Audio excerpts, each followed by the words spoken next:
सबको जय मसीह की। आज हम परमेश्वर के वचन में जानेंगे कि परमेश्वर ने इस संसार में हमें किस लिए भेजा।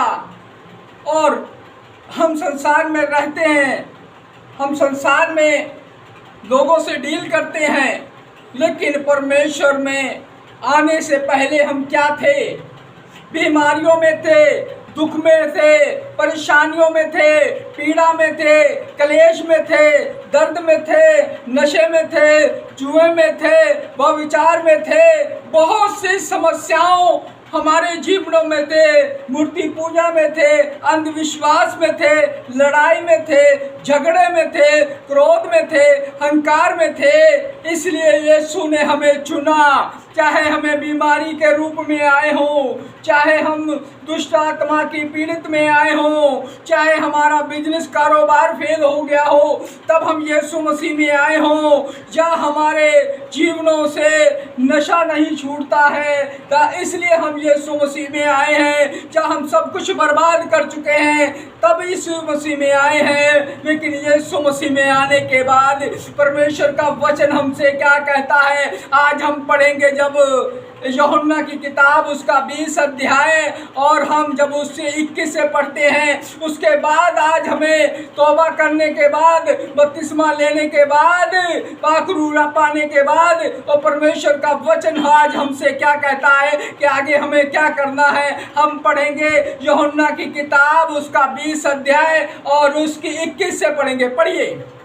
यीशु ने फिर उनसे कहा, तुम्हें शांति मिले। यीशु ने क्या कहा कि तुम्हें फिर शांति मिले। जैसा पिता ने मुझे भेजा है, जैसा मुझे पिता ने भेजा है, वैसे ही मैं भी तुम्हें भेजता हूँ। वैसा तुम्हें भेजता हूँ। आज परमेश्वर हमें क्या करने के लिए भेज रहा है कि नहीं? किस लिए भेज रहा है? कि जाओ सारे जगत में जाकर क्या करो? प्रचार करो और मेरी बातें मानना सिखाओ और मेरे चेले बनाओ और लोग बीमारों पे प्रार्थना करो। लेकिन हम लोग किस चीज़ों में लग चुके हैं, किन चीज़ों में पड़ गए हैं? हम उनसे ज़्यादा, पहले से भी ज़्यादा गुनाह में पड़ रहे हैं। बाइबल बताती है कि जो जानबूझ के गुनाह करेगा, वचन को पढ़ने के बाद वो गुनाह माफ नहीं किया जाएगा। आज सभी लोग गुनाह कर रहे हैं, पाप कर रहे हैं। काफी सेवक लोग ऐसे लगे हुए हैं, तायल पानी बेचने में लगे हुए हैं, चंगाई बेचने में लगे हुए हैं, परमेश्वर का वचन छोड़कर अपने नाम की किताबें बनाने में लगे हुए हैं, बेचने में लगे हुए हैं, बड़े बड़े भवन बनाने में लगे हुए हैं, अपने बच्चों की प्रॉपर्टियां बनाने में लगे हुए हैं, और कौम को गुमराह करने में लगे हुए हैं, लालच देने में लगे हुए हैं। यीशु ने ये नहीं कहा। यीशु ने कहा जाओ सारे जगत पे प्रचार करो। और उसने मत्ती की किताब में कहा है कि जब हम उसकी 28 की लेके 16 से 20 तक पढ़ते हैं कि वो कहता जाओ सारे जगत पे प्रचार करो और मेरी बातें मानना सिखाओ और मैं जगत के अंत तक तुम्हारे साथ हूँ। आज प्रभु को हम यीशु की बातें मानना सिखा रहे हैं, नहीं सिखा रहे हैं कि नहीं? जो सत्य बोलता है हम उसको डफर बोलते हैं, कि जैसे डफर बोलते हैं, जैसे कि दूसरे धर्म के लोग जो वहाँ के गुरु लोग हैं, जो हमारे हालेलुया का मजाक उड़ाते हैं, वो क्या कहते हैं कि आ जाओ बिहार के पागलों, कि नहीं?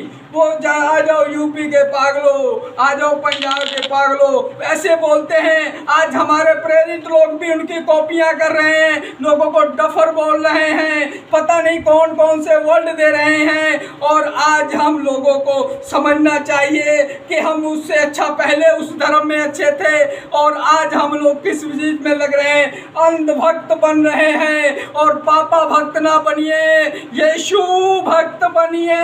यीशु छुटकारा देने वाला है और मुक्ति यीशु के नाम से मिलेगी, छुटकारा यीशु के नाम से मिलेगा। जब न्याय तख्त के सामने किसी को नहीं पता है कि तुम्हारा पापा सही होगा या तुम सही होगे या मैं सही होऊंगा, लेकिन जो वचन को मानता होगा, वचन में चला होगा, वही सही होगा। न्याय तख्त के सामने वही सही होगा जिसको यीशु मसीह सही करेगा। हम किसी का न्याय करने के लिए नहीं आए, हम किसी को वोट देने के लिए नहीं आए हैं, हम किसी को गुमराह करने के लिए नहीं आए हैं, हम किसी को लालच देने के लिए नहीं आए हैं। प्रभु यीशु मसीह ने वचन के मुताबिक हमें क्या किया है, क्या किया है, आगे हम पढ़ेंगे। पढ़िए। मुझे भेजा है वैसे मैं भी तुम्हें भेजता हूँ। यीशु मसीह ने हमें भी वैसे ही भेजा जैसे पिता ने भेजा था। यीशु मसीह ने कितनी ब्रांचें बनाई, कितने अपने बच्चों की प्रॉपर्टियां बनाई, कितनी शादियां की।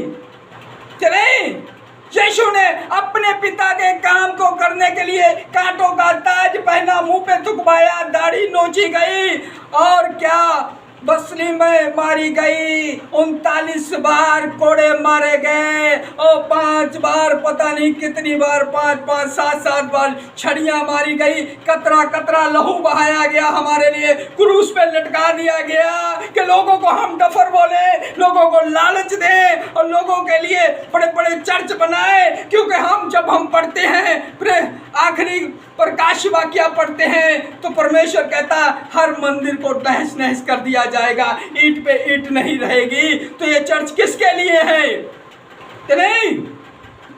ये चर्च किसके बनाए जा रहे हैं? अपने नाम को चमकाने लिए, अपने कारोबार को बढ़ाने के लिए कि नहीं? यीशु के नाम पर 1000 रुपए ठगो कि नहीं, तो 100 रुपए लोगों को दान करके दिखाओ कि हमने कि नहीं। एक दिन में करोड़ रुपया ठगो तो 1 लाख दान करके दिखाओ। लोगों को गुमराह कर रहे हो। आज संसार में वो पहले से जो दूसरे लोग हुआ करते थे कि उन्होंने ऐसे ऐसे मंदिर बना रखे थे, छुआछूत का भेदभाव क्या किया था, लेकिन वो आज भी कहते हैं हमारे कबीले के हैं कि नहीं। हमारे आज भी कहीं भी चर्च में कहीं भी जाते हमारे लोग बैठे होते हैं, उनसे पूछते हैं कि तुम हमारे धर्म के हो कि नहीं। वो कहते हैं तुम हमारे ही धर्म के लोग हो, लेकिन जब हम हमारे धर्म के थे तब हमें मंदिरों में नहीं जाने दिया जाता था कि नहीं। हमें वचन नहीं पढ़ने दिया जाता था जो उस जमाने का उनका वचन था, उस धर्म का कि नहीं। हमें पुरोहित नहीं बनाया जाता था कि नहीं। लेकिन हम लोग कहलाए क्या जाते थे कि उस धर्म के हैं, उस सनातन धर्म के हैं, उस हिंदू धर्म के हैं। लेकिन हमें मंदिरों और चर्च वहाँ पर नहीं जाया जाता था, मंदिरों में नहीं जाने दिया जाता था। आज वो समय आ रहा है कि चर्च में भी वो लोग बाइबल पकड़कर आज वैसा ही काम करने लगे हैं। वो जातिवाद कर लिया है कि वहाँ क्या करने लगे, पंजाब में क्या हो गया, जातिवाद हो गया है कि 2-4 ही पास्टर राज करें कि नहीं। बाइबल पकड़ने वाला दलित, कल भी दलित था, आज भी दलित पास्टर हो गया है कि नहीं। दलित मजहबी सिख हो गया है, हैं? वो दलित क्या हो गया, जिस मर्जी धर्म में जा रहा है उसको लड़ाइयों के लिए इस्तेमाल किया जाता है। ये यीशु ने कहा था उसको आपस में लड़ाने